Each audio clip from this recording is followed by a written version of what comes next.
Hi friends. நெறைய பேர் பார்த்தீங்க அப்படின்னா, சிங்கப்பூர் போறதுக்கு 91 டூ 97க்குள்ள இருக்கவங்களுக்கு மட்டும் தான் ஜாப் கிடைக்குமா? எங்களுக்கெல்லாம் ஜாப் கிடைக்காதா? அப்படிங்கிற மாரி நெறைய பேர் வந்து நம்மள்ட்ட கொஸ்டினா கேட்குறீங்க.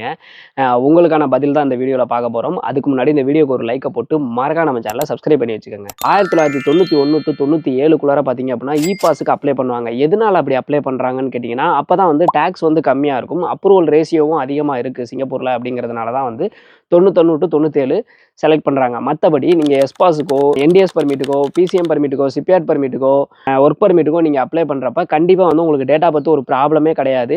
ஸோ 1991 டூ 97க்குள்ளார நீங்க இல்ல அப்படின்னா, நீங்க ட்ரை பண்ண வேண்டியது மத்த பாஸ். அதாவது பாஸ தவிர வேற எந்த பாஸ் வேணாலும் ட்ரை பண்ணலாம். கண்டிப்பா உங்களால சிங்கப்பூர் போக முடியும். அதே மாதிரி பாஸுக்கு மட்டும் தான் டாக்ஸ் அதிகம். வேற எந்த பாஸுக்கும் இவ்வளோ டாக்ஸ் வந்து வராது. ஸோ அதுக்கும் நீங்க பயப்பட வேண்டிய தேவையில்ல. இந்த மாரி இன்ஃபர்மேஷன்லாம் கண்டிப்பா நீங்க தெரிஞ்சுக்கணும்னா நம்ம சேனலுக்கு சப்ஸ்கிரைப் பண்ணி வச்சுக்கோங்க. இதே மாதிரி உங்களுக்கு வேற ஏதாவது டவுட் இருக்குன்னா கமெண்ட் செக்ஷன்ல கேளுங்க. கண்டிப்பா நான் கிளியர் பண்ணி வைக்கிறேன். பாய்.